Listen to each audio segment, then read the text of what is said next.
यह धरती है मेवाड़ की, यह धरती है राजस्थान की, यह धरती है वीर शिरोमणि महाराणा प्रताप की।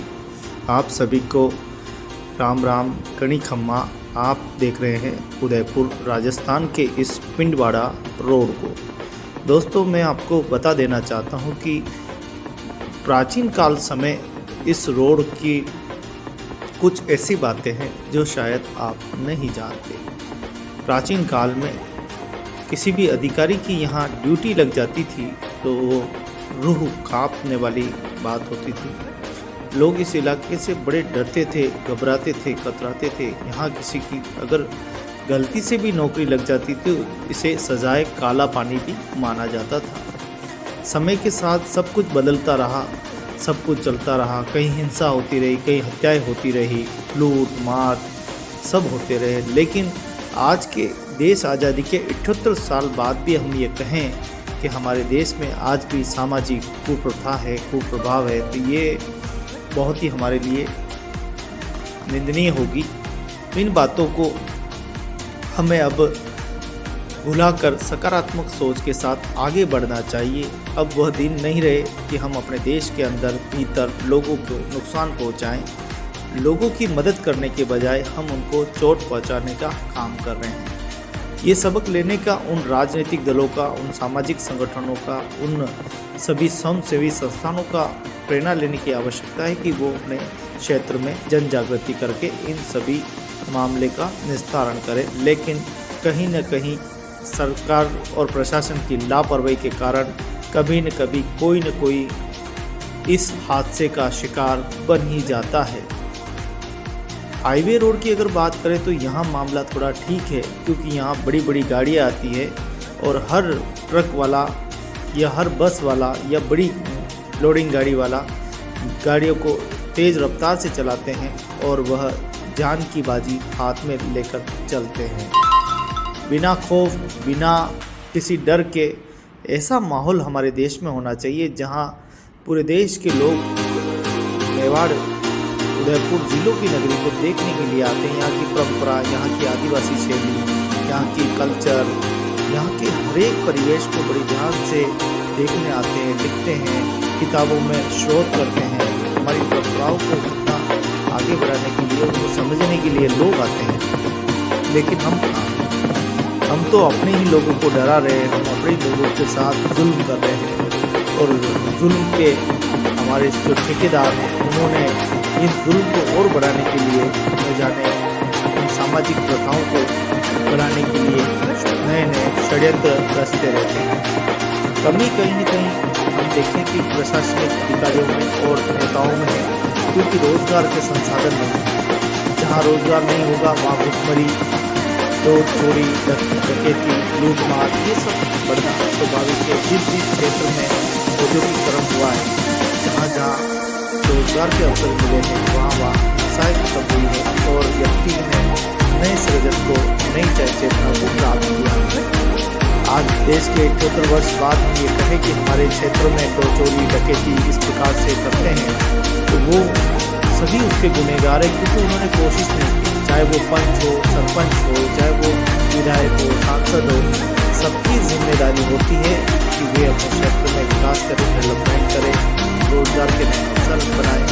लेकिन हमारे आदिवासी जनजाति क्षेत्रों में आज भी रोजगार से लोग वंचित हैं और उनको कहीं न कहीं बाहर काम करने के लिए जाना पड़ता है, पलायन करना पड़ता है। कभी वो निर्माण मजदूर बन जाते हैं, कभी वो ड्राइवर बन जाते हैं, कभी वो हलवाई बन जाते हैं, कभी वो मछुआरे बन जाते हैं, कभी वो माल ढोना, कभी वो माल बन जाते हैं। ये हमारे देश की स्थिति ऐसी है कि कहीं उसकी मजदूरी मारी जाती है, कहीं उसका पैसा नहीं मिलता, तो वो सारा आक्रोश, गुस्सा उसके अंदर पनपता रहता है और कहीं न कहीं वही गुस्सा एक दिन अपराध की ओर खेल देता है। हम देखें कि यहाँ बच्चों की स्थिति भी ठीक नहीं है और रूढ़िवादी परंपराएं बहुत ज़्यादा प्रचलन है। बाल विवाह, नशा प्रथा, ढूंढ प्रथा, ऐसी प्रथाएं व्याप्त है जिसमें हज़ारों लाखों का खर्चा होता है और उस प्रथाओं के माध्यम से समाज और गरीबी के दलदल में जा रहा है। कोई ज़मीनें गिरवे रख रहा है, कोई जेवर गिरवे रख रहा है और अपनी ज़रूरतों को पूरा करता हुआ दिखाई दे रहा है। क्या हमारे इस भारत देश में क्या ऐसा ही चलता रहेगा? क्या सब कुछ ऐसा ही होता रहेगा? क्या हमारे शासन और प्रशासन के लोग ऐसे ही तमाशाहीन बन के देखते रहेंगे? क्या योजना के नाम पे ऐसे ही बदलाया जाएगा? कुछ नेता आते हैं, योजनाएं बनाते हैं, कुछ नेता आते हैं, योजनाएं बंद कर देते हैं। आखिर हमारे देश में स्थायी रोजगार कब मिलेगा? ये बड़ा प्रश्न है, ये बड़ा सवाल है, लेकिन इस पर किसी का कोई ध्यान नहीं है, किसी की कोई चिंता नहीं है। आज व्यक्ति बुराई की तरफ क्यों जा रहा है? जब माँ की पेट से उसने जन्म लिया तो वो कैसे, इसमें किसी में कोई भेदभाव नहीं है, लेकिन वक्त के साथ और भूखमरी के साथ, बेरोजगारी के साथ व्यक्ति बेचारा क्या करे, उसे कहीं न कहीं अपराध की ओर चला जाता है और अपने जीवन को बर्बाद करता है। आप देखेंगे कि कृत्य तो एक व्यक्ति करता है, लेकिन भुगतना सब लोगों को पड़ता है, उसके परिवार को भुगतना पड़ता है, रिश्तेदार को भुगतना पड़ता है, कहीं न कहीं उसके पूरे परिवार को ही जो है यहाँ पर भुगतना होता है। मरता एक है, लेकिन उसके साथ हत्या कई होती है, उसके परिवार के आंसुओं के। आखिर हमारे देश में किस प्रकार की ये गलत मानसिकता धारणा बनी हुई है, जिसका प्रशासन कोई तोड़ नहीं निकाल पा रहे हैं। इनको मोटी तनख्वाहें मिलती है, सारी व्यवस्थाएं मिलती है, गाड़ियां हैं, सब कुछ है, फिर भी ये अपनी आवाज़, क्षेत्र की आवाज़ नहीं उठाते। न जाने ये शासन और प्रशासन कसम खाकर बैठा है कि बस कैसे भी करके इनको बर्बाद करो, इनको बस राशन दो, इनको मुफ्त की रेवड़ियाँ बांटो। कब तक बांटते रहोगे? भारत में भूखमरी, गरीबी, अगर राजस्थान की अगर बात करें तो एक एक परिवार में 4-4 राशनदारी, जहाँ एक था वहाँ 4-4 खड़े हो गए। आपने भूखमरी को मिटाने की जगह और भूखमरी को फैलाने लगा। सरकार की प्रशासनिक व्यवस्थाएं वास्तव में अगर सही तरह से काम करे तो किसी से कोई मांगने की आवश्यकता नहीं पड़ेगी और खुद को कर इतना बुलंद कि ईश्वर भी पूछे तेरी रजा क्या है। व्यक्ति स्वयं अपने लक्ष्य से, व्यक्ति स्वयं अपने कौशल से वो अपने जीवन का विकास कर सकता है, लेकिन कहीं न कहीं प्रशासन की चूक और नेताओं की लापरवाही, नेताओं की वोट बैंक बना के सिर्फ जनता को कर रखा है। यही परिणाम है कि आज भी हम देखें कि देश में इस प्रकार की घटनाएं हो रही हैं। क्या ये ठीक है? क्या समाज इससे सक्षम हो जाएगा? लूट मार, छीना झपटी, डकैती, क्या इससे समाज आगे बढ़ जाएगा? क्या लूटी हुई संपत्ति तुम्हारा विकास कर देगी? उस लूटी हुई संपत्ति से तुम भी अछूते नहीं रहोगे, तुम भी लूट जाओगे, मर जाओगे, मिट जाओगे, अगर तुमने उस संपत्ति का, उन पैसों का गलत प्रयोग किया। इतिहास गवाह है। यही आजकल तो ईश्वर कहते हैं यही का नहीं भुगतना है, अब तो तुम्हें जन्म लेने की भी आवश्यकता नहीं। ये उन लोगों को समझना चाहिए जो लोग लूट मार करते हैं, लोगों की मदद करने की बजाय ऐसी घटिया गैंग बनाकर समाज को डराने का काम कर रहे हैं, बहन बेटों को डराने का काम कर रहे हैं। इस मानव जाति को डराकर क्या जीत? तुम्हारा यही डर, यही तुम्हारा खौफ, यही तुम्हारी गलत मानसिकता मजबूत कानूनों का निर्माण कर रही है और आज आम आदमी के, व्यक्ति के अधिकार मारे जा रहे हैं। आज व्यक्ति कानून का अधीन हो चुका है। एक बार कानून के गिरफ्त में आने के बाद व्यक्ति मर जाता है, लेकिन केस खत्म नहीं होते और पीढ़ी दर पीढ़ी वो चलते रहते हैं। आज सबक लेने की आवश्यकता है, आज सबक लेने की आवश्यकता है कि किस प्रकार से हम अपने जंगलों की रक्षा करें, पेड़ पौधों की रक्षा करें, बहन बेटियों की रक्षा करें, सारी सामाजिक परंपराओं की रक्षा करें और हम अपने लोगों की रक्षा करें, हम अपने समाज की रक्षा करें।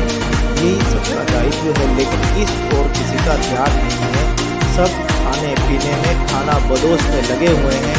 समाज के कुछ अच्छे लोग हैं जो समाज का जागृति और सृजन के लिए हमेशा आगे आते हैं, अगुवाई कर रहे हैं और वो समाज को समझा रहे हैं, क्योंकि वही तो हमारे रहमत के राज के गुण हैं, वही तो हमारे भगत सिंह, सुखदेव सिंह, राजगुरु जैसे महान क्रांतिकारियों के गुण हैं जो उनमें व्याप्त है, जो समाज को आगे बढ़ाने की प्रेरणा दे रहे हैं। लेकिन कहीं न कहीं कमी है, कहीं न कहीं दशाहीन समाज हो रहा है।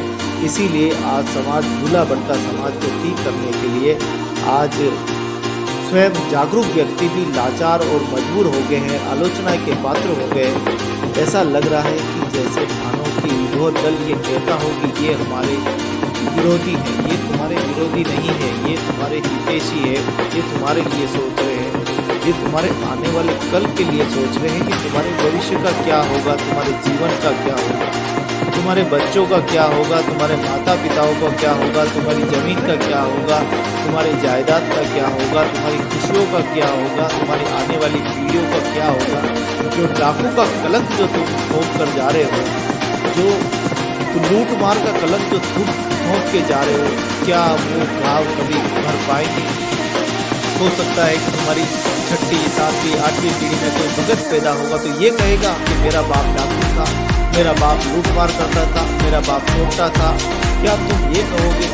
अरे इतिहास को पढ़कर देखो, डाकू वाल्मीकि जी स्वयं रामायण जैसे महाकाव्य को लिख दिया और इतिहास के पन्नों में वह अमर हो गए।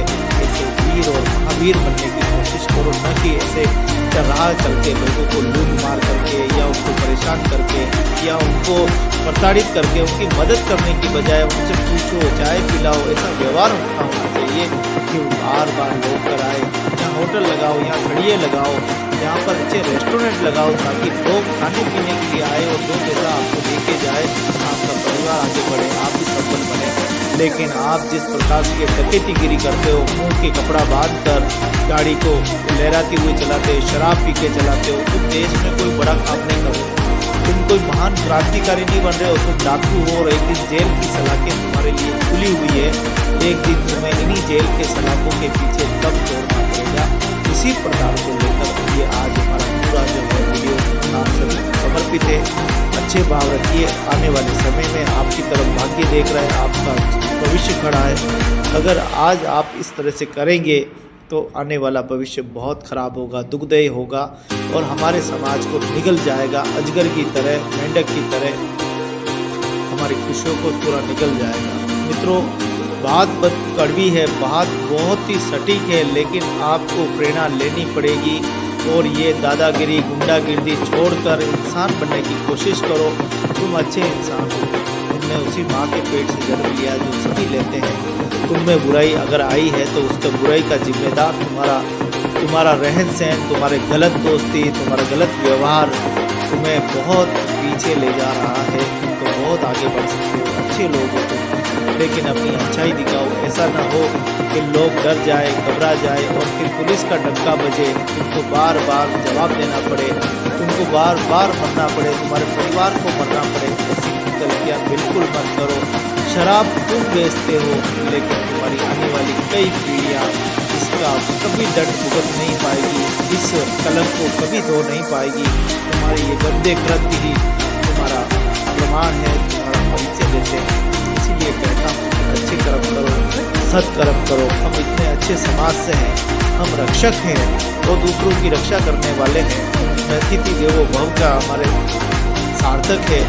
वीर शिरोमणि महाराणा प्रताप जैसे महावीर इन जंगलों में रहकर घास की रोटी खाकर, इसी जंगलों में रहकर मुगलों को कभी हमारे देश में घुसने नहीं दिया, हमेशा सामना किया। ऐसे देश के हम रहने वाले हैं और आज हमारी दूर की दशा, हमारी इस प्रकार से दुर्गति हो गई है कि आज हम किसी को मुँह दिखाने के लायक नहीं रह रहे हैं। लोग घबरा रहे हैं, लोग खतरा रहे हैं। जहाँ सूर्य का उजाला होता है तो लोग बिल्कुल बेखौफ चले जाते हैं, लेकिन अंधेरे के बाद जैसे राक्षस खड़ा हो जाता है सीना तान कर, वैसे ही तुम्हारी प्रवृत्ति खड़ी हो जाती है इन्हीं रोडों पर। बिल्कुल तमाशाहीन, निर्दयी और बिल्कुल राक्षस प्रवृत्ति के समान तुम निर्दयी बन जाते हो। लोगों पर टूट पड़ते हो, उन्हें लूट लेते हो, उन्हें बर्बाद कर लेते हो। मित्रों, ये बिल्कुल ठीक नहीं है। मैं बस इतना सा कहना चाहूँगा कि जीवन आपका अमूल्य है, आपका अपना जीवन नहीं है, आपका परिवार का, आपकी जिम्मेदारी, रिश्तेदारियों का, सबका कर्ज आपके ऊपर है। आओ मिलकर इस भारत को समृद्ध बनाए, गाँव को समृद्ध बनाए। कब तक ये करते रहोगे उल्टे सीधे काम? अच्छे कर्म करो। जहाँ हमारे राजा महाराजा, जहाँ हमारा प्रशासन एक नई सीख देता है, और ये नई सीख के साथ आज मजबूत कानून हमारे देश में व्याप्त नहीं है। जब से देश आज़ाद हुआ है, जब से हमने अपना आत्मा संविधान को समर्पित किया है, देश आज़ादी की घोषणा हुई, उसके बाद लोगों ने जिसकी लाठी उसकी भैंस, जिसके ताकत उसने खूब ज़मीनें कब्जा किया, खूब मारा पीटा, खूब आतंक बचाया। लेकिन कब तक? बुराई का अंत निश्चित है, बुराई करके निश्चित का जो अंत है वो ऊपर ही रहता है। और मिलकर एक अच्छा सुखद समृद्ध समाज बनाए। टूटी फूटी रोडें हमारे विकास के लिए तरस रही है, उसमें हम भागीदारी बने। हम अपने बेटी, अपने बेटों, अपने भाई बंधुओं के काम आए। हम एक दूसरे को मार मार कर, एक दूसरे की हत्या करके, एक दूसरे को ऊंचा नीचा दिखाकर न जाने कौन से राजा महाराजा बनने वाले हैं, कौन से अधिकारी बन जाएंगे। ये सोचने का बड़ा गंभीर विषय है। इस पर चिंता करो, मनन करो, तभी जाकर हम एक सुखद और सच्चे समाज की रचना कर सकते हैं। न जाने क्यों अपने ही देश में, अपने ही गांव में डर सा लगने लगा है, भय लगने लगा है। दूसरों से नहीं, अपने ही लोगों से डर लगता है। न जाने कौन किसके दिल में कब कहाँ कौन कलयुग बेटा है। किस तरह की प्रवृत्तियाँ, किस प्रकार की विसंगतियाँ फैल रही है समाज में, ये समाज की दुर्गति की ओर ले जा रही है। इसे समझने की बहुत ही आवश्यकता है। इसे समझने के लिए आपको बहुत ही चिंतन और मंथन करने की आवश्यकता है। लूट मार क्या अच्छी काम है? क्या लूटना अच्छा काम है? क्या डकैती अच्छा काम है? अरे समाज के लिए शांति बनिए, समाज के आज्ञावान बनिए, समाज को आगे बढ़ाने का काम करिए, मानव जाति की मिसाल बनिए। लेकिन आप मानव जाति की मिसाल की जगह दानव जाति की मिसाल बन रहे हैं। ये बड़ा दुख होता है सुनकर। जहाँ हमारे राजा महाराजाओं ने हमारे जीवन के खातिर अनेकों सर्वांगीण विकास के कार्य किए, डैम बनाए, नदियाँ बनाई, तालाब बनाए, हमको जीना सिखाया। अरे पहले कई जेलें नहीं होती थी हमारे भारत देश में, लेकिन तुम्हारी गलत संगतियों के कारण जेलें बनी और अपराध इतना बढ़ा कि राजा महाराजा को भी उस समय दंड प्रथा लागू करनी पड़ी। और ऐसी दंड प्रथा थी कि उसमें व्यक्ति को जान से मार दिया जाता, कभी हाथी के नीचे कुचल के मारा जाता था, कभी उसे लोहे के सलाखों में आंखों में डाली जाती थी। इस प्रकार से पुराने प्रश्न होते थे। आखिर ये जेल की सलाखें दिनों दिन बढ़ती जा रही है, जेलों की संख्या बढ़ती जा रही है, लोगों की संख्या उसमें बढ़ती जा रही है। हम छोटी छोटी बालिकाओं के साथ कृत्य देखते हैं तो आत्मा रोने लगती है, आत्मा घसीट जाती है।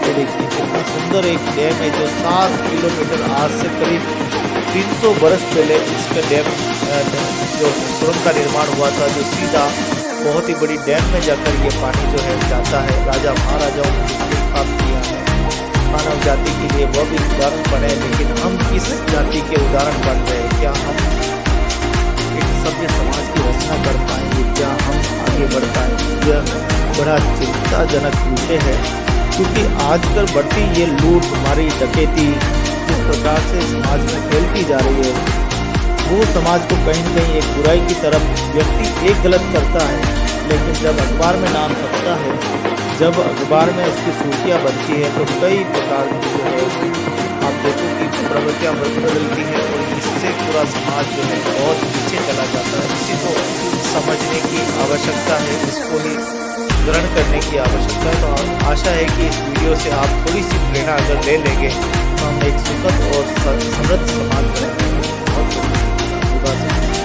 आशा करता हूँ कि आप इसको थोड़ा सा ग्रहण करेंगे, अपने जीवन को प्रकाश। मैं अपने मुंह से अपने ही भाई को अपराधी कहूँ, ये अच्छा नहीं है।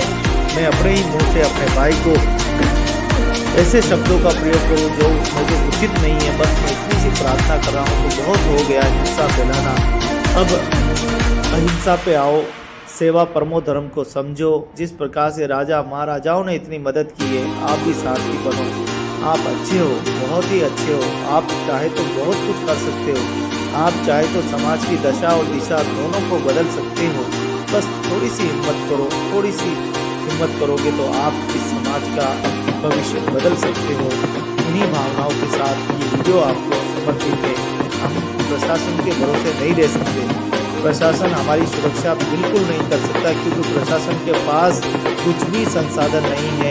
हमें रक्षा करनी है तो स्वयं हमारी रक्षा और हमारी बहन बेटियों की, भाइयों की, सबकी रक्षा हमें ही करनी होगी। तो ही ये तय पैदा होगा कि हम भारत के रहने वाले हैं, हम मेवाड़ के रहने वाले हैं, हम वीर शिरोमणि महाराणा प्रताप के राज्य में रहने वाले हैं।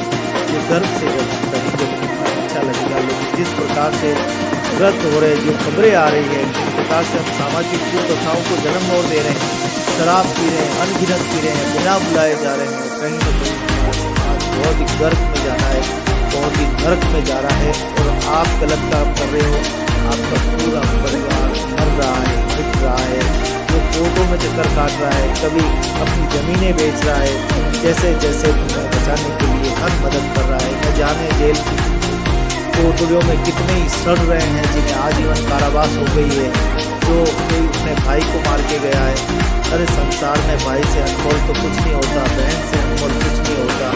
रिश्तों की कदर करो, रिश्तों की पहचान करो, रिश्तों की मर्यादा रखो, आप बिल्कुल अच्छे व्यक्ति बनेंगे। आप क्यों नहीं करते कि ग्राम पंचायतों के साथ, आप विधायकों के साथ बैठकर रोजगार की बात करो, क्षेत्र में विकास की बात करो, अच्छे अवसर की बात करो, बच्चों को बढ़ाने की बात करो, आप अच्छे से अच्छे हॉस्टल बनाने की बात करो, समाज को आगे बढ़ाने की बात करो, बहन बेटियों की बात करो, आप किसी गरीब और महिलाओं को, विधवाओं को राशन देने की बात करो, गरीबी से उभारने की बात करो। कब तक तुम ये कटोरा लेके सरकार के सामने रेंगते रहोगे? कब तक इस कटोरे का इस्तेमाल करते रहोगे? अरे जिस देश को तुमने दे दिया, जिस देश को सरकार की झोली में डाल दिया, ज़मीन ने डाल दी, आज तुम कटोरा लेकर उनके सामने खड़े हो और अपने ही लोगों की हत्या, अपने ही लोगों को मारना पीटना, अपने ही लोगों की जास्ती करना, अपने ही लोगों के साथ हिंसा फैलाना।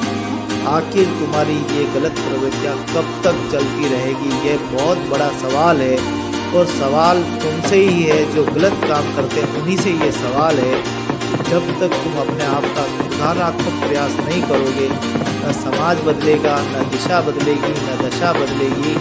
उस समाज का पतन हो जाता है जिस समाज में अपराध जन्म लेता है, उस समाज का चरित्र खराब हो जाता है। लोग घृणा से उसको देखते हैं, लोग उसको गलत संगत से देखते हैं। अपनी समय है, संभल जाओ, सुधर जाओ, बहुत हो गया, बहुत बस, अब खत्म करो और अच्छे सजन व्यक्ति बनकर, एक अच्छे व्यक्तित्व बनकर इस देश के सर्वांगीण विकास में भागीदार बनो। रोजगार के अवसर ढूंढो, रोजगार अपने दिलाओ, फैक्ट्री, इंडस्ट्रीज, अच्छे अच्छे रोजगार चाहे तो खुद कर सकते हैं, हम चाहे तो यहाँ पर बड़ी फैक्ट्री इंडस्ट्री लगवा दी, जिससे कि रोजगार मिले, सब सफल हो, सब आगे बढ़े, सब के लिए समानता हो, वजह बड़े बाजार बने, बड़े औद्योगिक हो। यही कामना करता हूँ। अगर आप इस प्रकार से लोगों को डरा कर, उनको लूट मार करके आप एक वक्त की दारू पी सकते हैं, एक वक्त के लिए रोटी खा सकते हैं, लेकिन जीवन पर ये नहीं रहेगा। एक न एक दिन तो तुम्हें उस जेल की काली कोठरी में तो डाल दिया जाएगा। तो सैकड़ों लोग मौत का इंतज़ार कर रहे हैं। हे मृत्यु के देवता, आओ मुझे ग्रहण कर लो। ये बातें निकल रही है। ऐसा ना हो कि तुम्हारा जीवन, तुम्हारी बॉडी, तुम्हारी ताकत, तुम्हारा ये अहंकार, तुम्हारी ये विसंगतियाँ तुम्हें और तुम्हारे परिवार को सबको निकल जाए। समझ जाओ, सुधर जाओ। अभी भी समय है कि तुम अपने आप को पहचानो, तुम अपने आप की रिस्पेक्ट करो, अपनी नज़रों में मत गिरो और कम से कम एक अच्छा काम सृजन करो, एक अच्छा काम करो जिससे मानव जाति ये कहे कि नहीं, वास्तव में ये लोग बहुत अच्छे हैं, ये लोग बहुत बढ़िया है। वो चाहे कोई भी समाज हो, हर समाज प्रगतिशील तब बनता है जब उसकी सामाजिक रचनाएं बहुत ही अच्छी होती है। लोग कहाँ पहुँच गए, लोग चाँद पर पहुँच गए, कई समाजों में सशक्त और उन्नत हो गए और हम ये कहें कि आज भी हम इस प्रकार की कुप्रथाएं कर रहे हैं, तो दोस्तों ये कतई ठीक नहीं है। हमें बिल्कुल हमारी आत्मविश्वास के साथ, हमें आत्मीयता के साथ कम से कम हमारे अतिथि देवो भव का तो नारा सिद्ध करना चाहिए। हमारे यहाँ मेहमान आते, घर के बाहर कुत्ता भी आ जाए ना तो भी हम उसका भी सम्मान करते हैं, लेकिन घर के मेहमान तो हमारे भगवान बराबर होते हैं और भगवान को ही हम लूट लें, उसके साथ डकैती कर लें। तो दोस्तों सोचो क्या उस देश की, उस गांव की, उस फले की क्या दुर्गति होगी, सोच सकते हो। कभी पुलिस आती है, कभी मिलिट्री आती है, कभी घर घर से निकाल कर मारे जाते हैं, पीटे जाते हैं, वे निर्दोष लोग बड़े मारे जाते हैं। आपको बिल्कुल शोभा नहीं देता। बस इतनी सी प्रार्थना करता हूँ कि अच्छाई पे आओ, सच्चाई पे आओ और अपने समाज के हित के लिए, अपने समाज के विकास के लिए थोड़ी सी हिम्मत करके उसका सहभागित्व बनो और अपने समाज को आगे बढ़ाने के लिए प्रयास करो। जब आप अच्छे बनोगे, सच्चे बनोगे तो जो लोग आपको सलाम करेंगे, आपकी उम्र बढ़ेगी। कहीं तो एक दिन आपको जेल की उस अंधेरी कोठरी में दम तोड़ना पड़ेगा, जिसकी आपने कभी कल्पना भी नहीं की होगी। न आपकी बॉडी काम आएगी, न आपकी बुराई काम आएगी, न आपकी बोतल साथ देगी, न आपकी ये बिचौले दोस्त साथ देंगे। ये सारे के सारे एक दिन मर मिट जाएंगे और तुम उस जेल की कोठरी में और तुम्हारा परिवार उस गरीबी के दलदल में दम तोड़ देगा। इसलिए अभी भी सावधान रहें, सचेत रहें, बुरे कर्मों से दूर रहें, अच्छे कर्म करें, नेकी करें और नेकी कर और दरिया में डाल अपने समाज को आगे बढ़ाने के लिए पूरा भरपूर प्रयास करें। यही आशाओं के साथ आज आपको ये वीडियो समर्पित ये उन लोगों के लिए है जो बुराई कर रहे हैं, जो बुराई में लिप्त है, जो बुराई की तरफ काओस में जा रहे हैं, उन लोगों के लिए जो नशाखोरी कर रहे हैं, दूसरों को भी नशा करवा रहे हैं, ऐसे लोगों के लिए ये वीडियो है। अच्छे लोगों को तो मैं हमेशा प्रणाम करता हूँ और उन्हीं की वजह से आज ये मानवता जिंदा है। बाकी गलत लोगों की वजह से तो आज भी मानवता शर्मिंदा है। इसीलिए चाहता हूँ कि ये झीलों की नगरी जो टूरिज़्म क्षेत्र है, विश्व का सबसे प्राचीनतम शहर है, उस शहर की कम से कम हमें इज्जत रखनी चाहिए, मान सम्मान रखना चाहिए।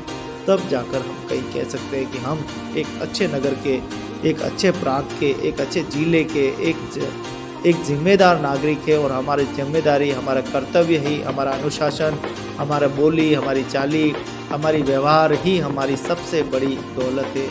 आइए इस सपने को सब मिलकर साकार करते हैं, एक क्षमतावादी, एक समानता का समाज की रचना करके मानव जाति को आगे बढ़ाने का काम करते हैं। और बुराई का खात्मा करना है तो सबसे पहले मन की बुराइयों को ख़त्म कर लीजिए। मन के जीते जीत है, मन के हारे हार। जो मन पर विजय कर लेता है वही तो सच्चा इंसान है। मैं आशा करता हूँ कि आगे ऐसी खबरें न मिले कि आज उसको लूटा, आज उसको मारा, आज उसको पीटा। ये बहुत हो गया, छोड़ो। प्रशासन की कमजोरी, प्रशासन की लापरवाही के कारण ही ये सारी चीज़ें, कठोर कानून और मजबूत कानून लागू हो जाए तो चूहा भी बिल से नहीं निकल पाए। पुलिस अगर सख्ती से पेश आए और दोनों को समान न्याय करें, रिश्वतखोरी खत्म हो जाए तो कल की तारीख में हमारा समृद्ध भारत, सुखद भारत, यहाँ बहन बेटे भाई सब सुरक्षित हो सकते हैं। लेकिन इस लचीले कानून ने हमारी पूरी की पूरी व्यवस्थाओं को लचीला कर दिया। इसीलिए आए दिन ये घटनाएं हो रही, आए दिन अपराध बढ़ रहा है, आए दिन लूट मार बढ़ रही है, बहन बेटियों के साथ गलत कृत्य हो रहे हैं। ये सारा का सारा जिम्मेदार, ये सारा का सारा ठीकरा जो फूटेगा वो प्रशासन के ऊपर ही फूटेगा। क्योंकि राजा महाराजाओं के ज़माने में तो व्यवस्थाएं मजबूत थी, वो उनके ज़माने में दंड प्रथा भी बहुत तगड़ी थी। लेकिन आपके क्षेत्र में तो लचीली व्यवस्थाएं